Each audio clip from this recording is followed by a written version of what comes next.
The bliss of the abyss, it's here now. Welcome back, you scallywags, to another episode of The Bliss of the Abyss with your host, me, Robert Neumark Jones.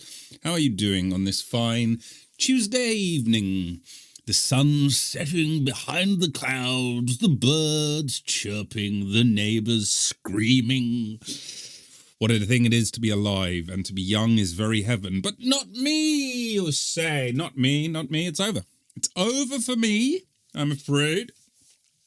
Because I just had my birthday and, oh man, turning 16 is tough. You know, people just don't understand the struggle. I didn't turn 16, I turned 17. So I just had my birthday. You know what? I've gone through, how about you? You tell me. I've gone through quite a few years of not giving a flying bollocks. A flying bollocks about my birthday. Excuse me. I think I've come round the other way now. I've come all the way around. Oh, sorry. Hold on. This has got it wrong. I think I'm going to start caring again. Like I did when I was sort of 17 or whatever, 21. You know, those big ones? Those like, yeah, I'm 27, man. I'm going to start doing that again, except for being 38, which no one cares about. One of the least important ages you can be. Jesus didn't make it to 38, did he? Everything post Jesus dying, every age, yeah. You're on unsteady ground at that point. That's my bar. That's my bar for where I'm measuring where I'm at in life. Did Jesus do it? What would Jesus do? WWD40. So it was a good birthday. Thanks to everybody who came, or thanks to everybody who sent messages. I actually, like an old person, went on my Facebook and saw people, and it's never the people you expect, and this is not a new observation, it's trite, and I'm not going to go into it, but I did say thank you to those people, and thank you to everyone else who reached out in any other way, and fuck you to the people who didn't. Hey, fuck you to the people who didn't, but thanks to the people who did, but fuck you to the people who didn't. I had a good time. The day before my birthday, I had a terrible time. Terrible.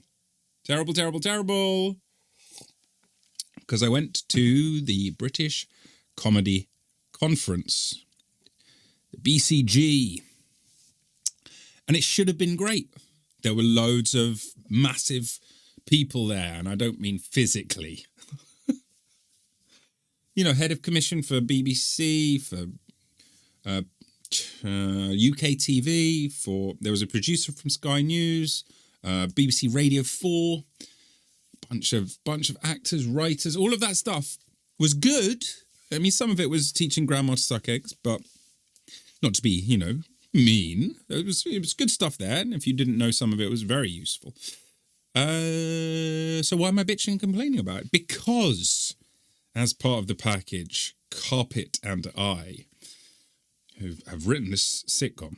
We've got 6 episodes of this fucking sitcom done and dusted, and it looks beautiful.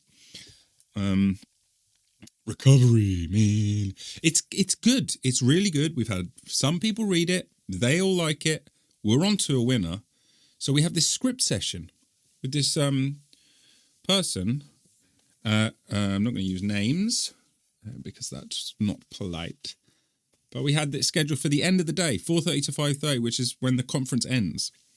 And so we go and, you know, we sit down and her eyes are blood red and she smells of 15 coffees. I mean, it was just wafting over, and it was, look, none of us are at our best when we haven't had much sleep, but for fuck's sake, she's being employed and she hadn't read the script. Guys, that's what it is. So it's like a fucking waste of time. Like, one of the first things she sits down and she's like, it's formatted wrong. It's like, okay, I mean, it's not, but you got a problem with the formatting. That's fine. That's not really a creative note. And it became apparent that she actually hadn't read any of the script because she was like, right, so you two are the main characters, yeah? And it's like, no, that's not what it is. That's not what the sitcom is. We're not. And she said it a couple more times and kept saying about how fucking tired she was. I'm so tired. I'm just so tired. Yes, great. And then she started pitching us her show. But some of her advice at one point was pull in a few favours. It's like, oh, it's just that simple. You know what I'll do? I'll just call up that commissioner that I'm mates with who owes me for that time. And I'll be like, yo, remember how you owe me? How about you put on my sitcom? How about you put on my show? It's like fucking not that simple, lady. I mean, she had a few bits of advice, but a lot of it was just her complaining about being really tired and then making it very apparent that she hadn't read the script. And that was an hour of our time at the end of the day.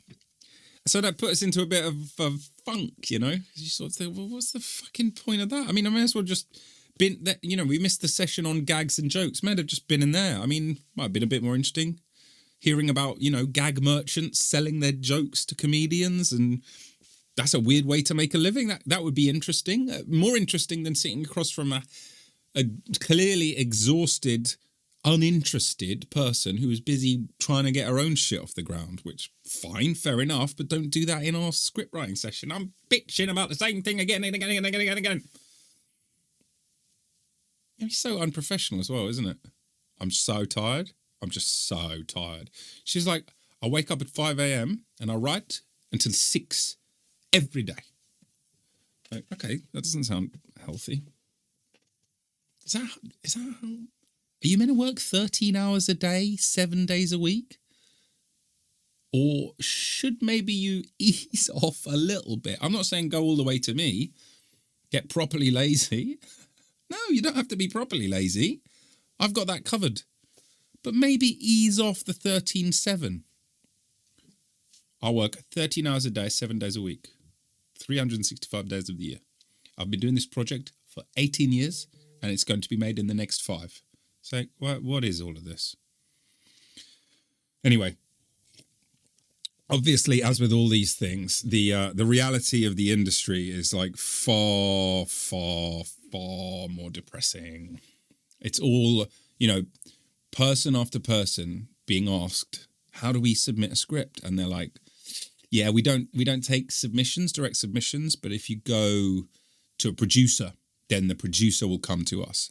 It's like, oh, okay, right. Okay, so make sure you go to a producer first. Got it. So then that's the commissioners. Then the producers come on stage and it's like, so how do people get scripts to you? And they're like, oh, we don't take unsolicited scripts. So, you know, go to an agent and then the agent can give us the script and then and it's like, oh, okay, right. So we don't send them to you either, actually. We have to send them to an agent and then the agent will send them to you and then you'll send them to the commission. Got it. And there weren't any agents there. But I think you can guess what they might have been said if they were asked. Oh, no, we don't take unsolicited. No. The worst part of the conference, again, I'm not going to name any fucking names. That's not what I'm going to do. But one of the worst parts was one of the speakers who was a writer. And they were being asked, you know, about plot. It was the session on plotting. So it could be potentially kind of interesting. Certainly there's lots to say about plotting, and there's lots of theories about it. There's lots of famous speakers on it. There's lots of what's the famous one? Is Save the Cat? Have you heard of Save the Cat? This is, let's get it up here. Save the Cat is theory in script writing. Save the cat, my friend. Save the cat again. Very famous book. The only book on screenwriting you'll ever need. Save the Cat. Come on.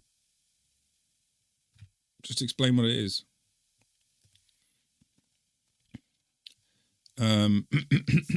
Beat sheet. Blake Snyder's beat sheet. Blake Snyder. See, that's why I'm not a famous writer, because I'm not called Blake Snyder. Hey, I'm Blake Snyder. And then Robert McKee is the other famous person. So this is the plot structure, okay? 3-act structure into bite-sized, manageable sections. Opening image. Snapshot of the main character's problem before the adventure begins. Here we go. Visual that represents it. There it is, straight away. Setup. You expand on the before snapshot, present the main character's world as it is, what's missing in their life. And then, yeah, some kind of theme is stated during the setup. Then there's a catalyst, obviously, the moment life changes. It's the telegram, the act of catching your loved one cheating, allowing a monster on board the ship, meeting the true love of your life. The before world is no more. Change is underway. But change is scary. And for a moment, or a brief number of moments, the main character doubts the journey they must take. Can I face this challenge? Do I have what it takes? Should I go at all? It's the last chance for the hero to chicken out. And it goes on. It goes on. There's I'm not going to read the whole thing because there's a load more beats. But that's the end of Act 1. Then we get into Act 2. All of that stuff. Act 3. Yep, all of that. The end. It's just, why am I saying this? The reason I'm saying this is there's theory. And plotting has, certain people who are very mathematical and precise about it. It's not just what this person was saying, going back to my bitch, what I'm bitching about today. So, on stage, I wrote down some of his quotes because I was so annoyed. Again, not naming any names. You can look up stuff if you want, or just accept what I'm saying and love me regardless. There were some really interesting speakers there. Adam Kay, who wrote This Is Gonna Hurt. Daniel Peake, who writes Not Going Out, which if you're American, you don't know, that's like basically the longest running sitcom in the UK, apart from one that aired a while ago called Last of the Summer Wine, which had sort of like 300 more episodes than Not Going Out. But anyway, very popular, very big primetime sitcom. So they all gave really interesting, considered answers to, how do you plot and how do you go from one beat to the next? How do you know when the character has to... But this one guy, every time it would come to him, he would say the least useful shit ever. So I wrote down some of his quotes. Imagine this. And behind him it says, plotting, how to plot, featuring, blah, blah, blah. Quote, I just kind of know how. End quote. Okay, great. Good for you, buddy. There's people in the audience who paid £260 per ticket to hear you say, I just kind of know how. Yeah, I just kind of know how.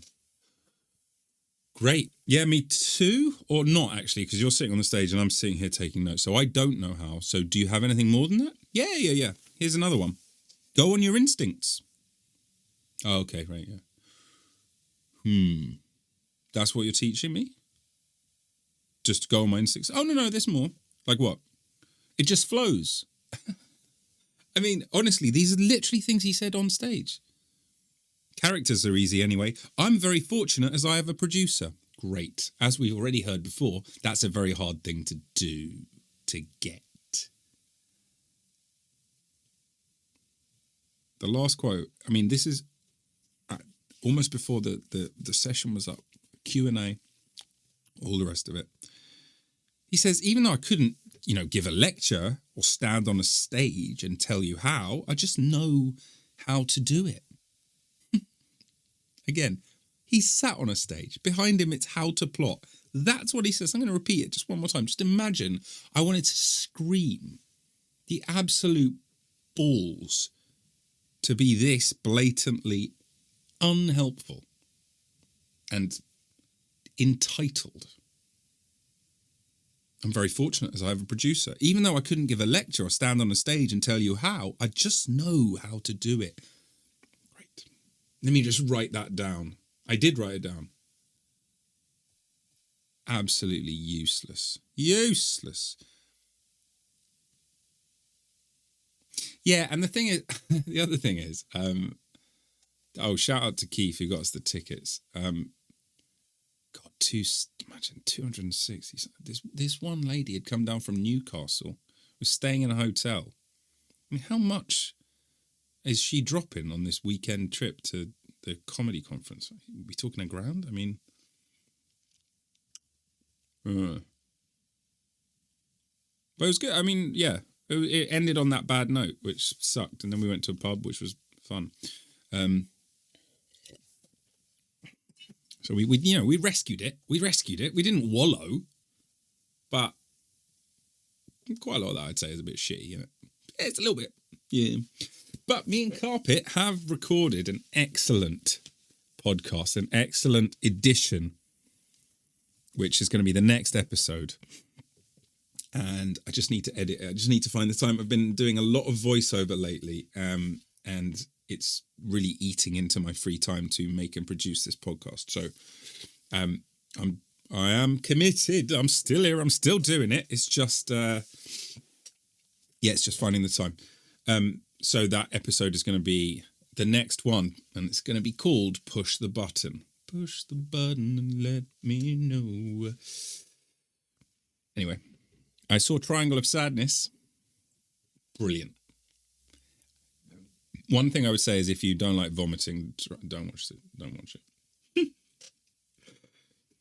But I made coconut oil, special coconut oil, the kind of coconut oil that you take and you start to giggle about half an hour later. Maybe if you took even more, you might see things. But surely not. Special coconut butter. Special, very special, slightly questionable legal status and very special. And we watched Triangle of Sadness and it was a trip, man. I would definitely recommend that film to curious minds. And it was my birthday, so I got to pick. So we watched Futurama. We watched Triangle of Sadness. Speaking of, I think just the other day I got another video. I mean, I know that was for the 100th episode and we're beyond that now, but I think I got another video. So let's see. See all in Messenger. Saying, either happy birthday or more likely well done for getting to 100 episodes. But it's from my friend and friend of the show, Luke Murray, who has the same birthday as me. Little known fact. Anyway, he sent a video. Oh, it was a while ago. Let's see. Right.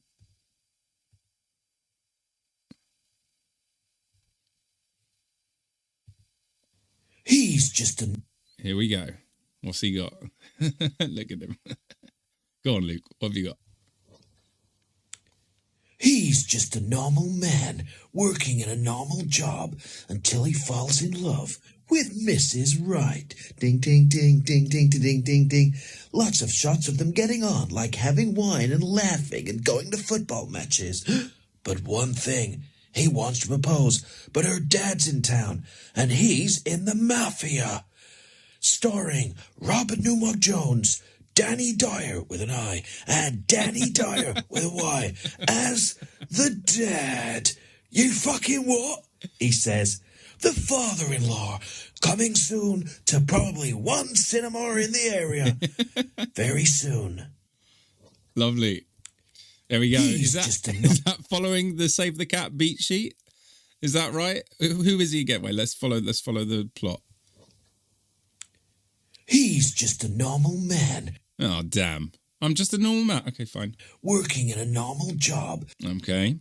Until he falls in love with Mrs. Right. Sweet. Ding, ding, ding. Okay, that's the setup. That's the beat sheet. Look, setup, opening image. Maybe it'll be work, just the commute. Wearing some kind of shitty suit. I'm working an ordinary job, aren't I? So I'm just doing the commute. I'm wearing a tie. Maybe it's in a packed tube or something like that. I've got that look on my face like, oh, God, kind of thing. But I meet Mrs. Right.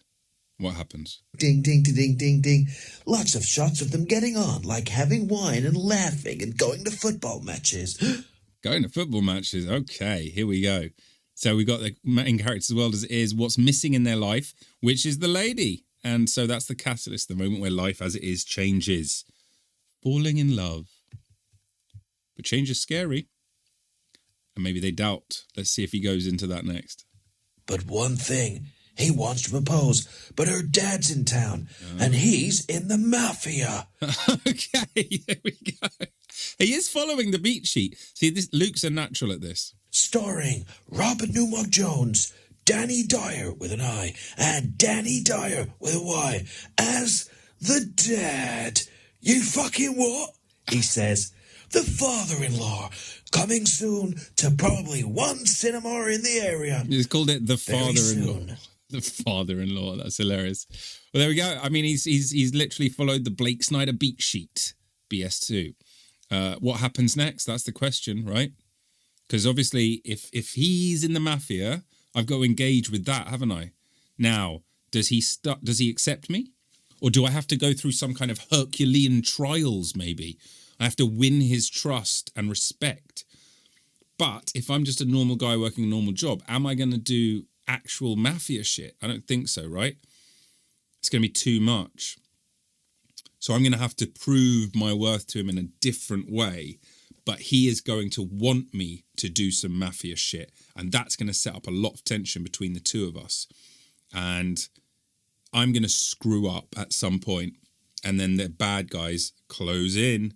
And it's going to look like all is lost. It's going to look like they're going to screw me. They're going to kill me. I've lost the girl. I've lost my life, maybe. And I don't know. Maybe I'm given a deadline. I have to get something done before the deadline.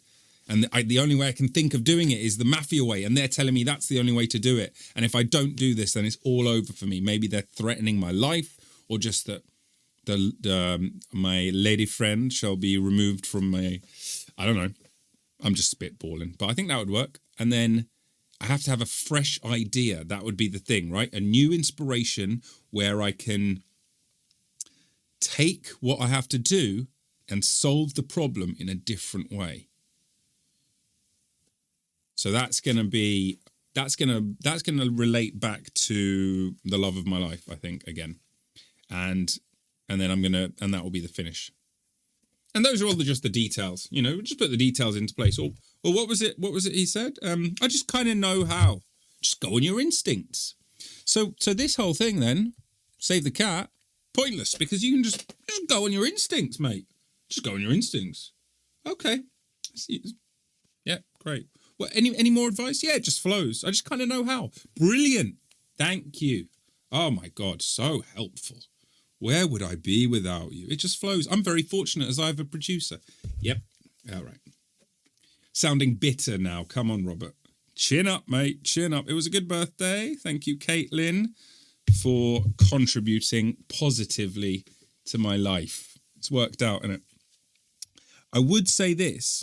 If you find and meet and marry the love of your life, well done. Pretty good. That's a good start. That's a base. You just kind of know how. Love of your life, get that squared away. And then, go from there. Go from there.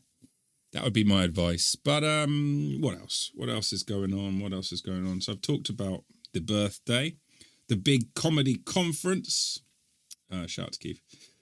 Triangle of Sadness. Weed butter. I've got a crazy story. Which has not finished yet. I'm only in the middle of it. But I might be about to try toad venom on the NHS. And I don't think I'm going to tell anyone, so don't tell anyone that I said this. But I'm pretty sure that I'm going to get toad venom on the NHS. Now, it might sound insane, because it is. But I'm going to find out tomorrow. What day is it? Tuesday. I'm going to find out on Thursday. I believe it's a type of DMT, but it's stronger or something. Psychedelic toad venom is the new trendy hallucinogenic. And before you say anything, no, they do not give you a toad to lick, which is a shame. But actually, maybe the toad doesn't want to be licked. Comparable to the likes of ayahuasca, psilocybin mushrooms, and mescaline, a new mind-altering drug is hitting the US psychedelic scene. Toad venom. Produces a venom known as 5-MeO-DMT, an extremely potent natural psychedelic, 4 to 6 times more powerful than its better-known cousin DMT. And the NHS are going to give it to me. Maybe. I have told I might be a suitable candidate. Pretty good, huh? What is it? Because I had the meniscus surgery, do you reckon? Or the crushing depression? Or the decades of insomnia? Or the general cheery nature? Which thing was it that meant I was a suitable candidate for trying toad venom? Now, the question is, can I handle it? People have been doing it for thousands of years, apparently. The drug's hallucinogenic effects take hold in about 5 minutes.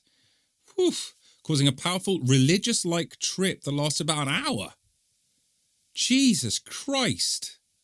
Individuals have taken the toad venom, described their trips as being one with the universe and feeling reborn. One user said they felt a total fusion with God while under the influence. Is this going to turn me religious? Users experience bright colours, moving environments, or recursive patterns. According to researchers, the drug often leaves users immobile, unresponsive, and can cause intense emotional reactions, euphoria, convulsions, and vomiting. So this is not a party drug, is it? Thanks, NHS. It's part of, I believe, I mean, I can't give away too many details, but it's part of a study and a trial based on, I believe, the success of psychedelics in treating people with PTSD, which is a fascinating thing. If you didn't know about it, there's this thing called MAPS, which is an organization that kind of funds these studies, and they found it much more effective than any other treatment. So complex PTSD, we're talking about soldiers who've been in a conflict, who've been in a war zone, who've experienced that, who've gone through a traumatic experience, and it has profoundly impacted them and altered their life for the worse. And this psilocybin psychedelic therapy in careful doses alongside talk therapy with the therapist is experiencing massively successful results, like by I think an order of magnitude, or maybe even more, manyfold than anything else. And they've been doing it with psilocybin, and they've been doing it with MDMA, I want to say. And so the idea is, and this is what they were doing with LSD before they made it illegal in the 70s, the idea is that in a controlled setting alongside talk therapy, because these substances allow you to, I don't know what it is. I mean, it floods the brain and the body with whatever the thing is. So 5-MeO-DMT. I mean, I believe the body produces DMT, but not 5-MeO-DMT. And certainly the amount the body produces is not enough to make you do anything like this. Euphoria, convulsions, and vomiting. Oh, God. In addition, many people suffer from extreme nausea and confusion for days. I don't want to be confused for days. A new possible treatment for depression, an afterglow that can trigger them to make major positive life changes, appears to have a placebo analgesic effect comparable to hypnosis. Drug has been shown to help break attachments to past trauma, negative behaviors, and habitual negative thought patterns. So, look, this is actually related to the PTSD thing. Interesting. 80% reported improvements in their conditions after using the drug. Yeah, the toad. Thank you, little toad. What toad is it? What's the toad called? Bufo alvarius, native to the Sonoran Desert. Let's milk these bad boys. Milking their back. Milking toad's back.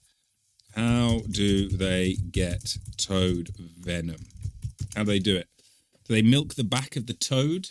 Hey, little toad, come here. I want to milk your back. I want to milk your back. Toad venom addiction and abuse. No, I'm not going to get addicted to it.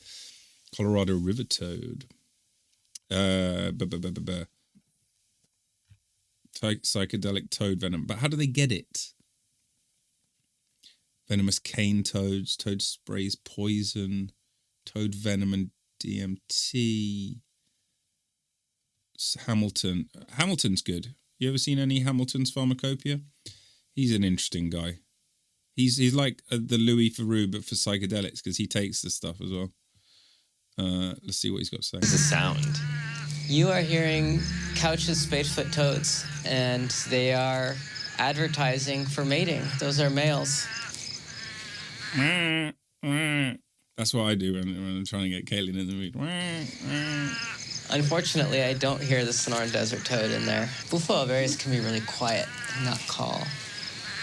When you consider that an amphibian is next to a fish in its water requirements, it's pretty remarkable that amphibians even exist in these desert regions. Nerd! Of course they exist. There's a river. Okay, so they're looking around a river in the pitch black in the hope of finding a toad. I mean, I guess, spoiler alert, they must find the toad, no? But what they do to survive is that they spend up to 9 months or more underground, dormant. Once the rain starts hitting the ground, it's an auditory signal for the toads to Not come just up auditory, they'll and feel the start rain, feeding. the vibrations. Find one. I got some spacefoots for you. This is They've got one. amphibian sex. They have a window of less than 3 months to eat and procreate before they have to go back under, before the rain. Hey, look at them, they're having sex. Frogs having sex. What I like about frog eyes is they have no expression whatsoever. They're just blank, but they're literally like, they're super glued together. And it's just, there's no pumping going on either. It's just like, we breed. It's like Hypnotoad. Anyway, Rainwater dries out again. when do they get But, to... Oh, wow, what is that? Bufo alvarius. Like many... I think they found one. Like many amphibians, Bufo alvarius possesses a powerful defense against predators. When bitten, the toad secretes a milky white fluid from its parotid glands that can poison its attacker, making them extremely ill and sometimes causing cardiac arrest. Parotid glands? It's disgusting. Anything that's secreted from a gland, that's what I'm having? I'm not sure I'm really keen on that. Here, would you like some of this? I secreted it from my gland. While the psychedelic bufotenine has been detected in dozens of toad species, Bufo alvarius is the only amphibian known to biosynthesize its O-methyl homologue, 5-MeO-DMT. The toad's neck and limbs carry numerous protuberant glands marked by pores through which venom is excreted from subcutaneous lobules that contain the enzyme responsible for biosynthetic conversion of bufotenine to 5-MeO-DMT, Wow. in addition to the production of other tryptamines and cardiotoxic steroids. Jesus. Cardiotoxic steroids? So cardiotoxic would be bad for your heart. What is this frog on? He's just jacked to the gills. He's like a dodgy guy at a gym. When the toad's secretions are dried and smoked, it produces a psychedelic effect so profound that it can cause complete dissociation from consensus reality. Despite its extraordinary potency, the drug is generally benign when used with supervision, but its tendency to cause dissociation and mixture with MAO inhibitors has resulted in at least 3 deaths from drowning or Jesus. aspiration of vomit. Okay. They better be super careful when they give it to me then. Why might someone even begin using this in the first place? Where would someone get What do that you mean? idea? Because it's there's great. a lot of venom. Because the NHS give it to us. So is he not going to try it? Come on, Hamilton. I just said you were like the Louis Theroux of this. And it's not only because you look like Louis. He does. Especially young Louis when he's doing his rapping. But when he does a jiggle jiggle, it folds. Yep. So yeah, look. That's the updates. That's the life. That's what's been going on, and that is all I have time for because it's dinner time. But thank you so much for tuning in once again to the Bliss of the Abyss, and I'll see you next time.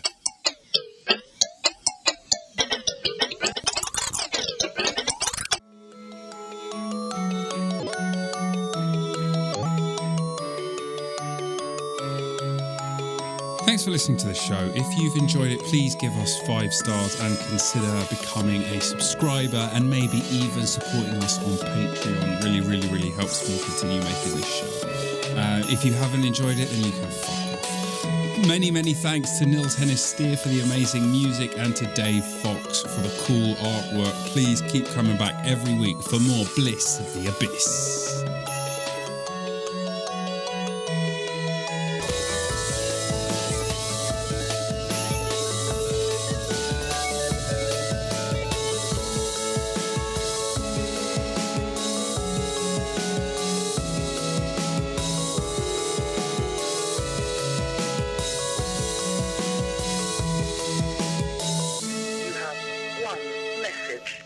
Message 1.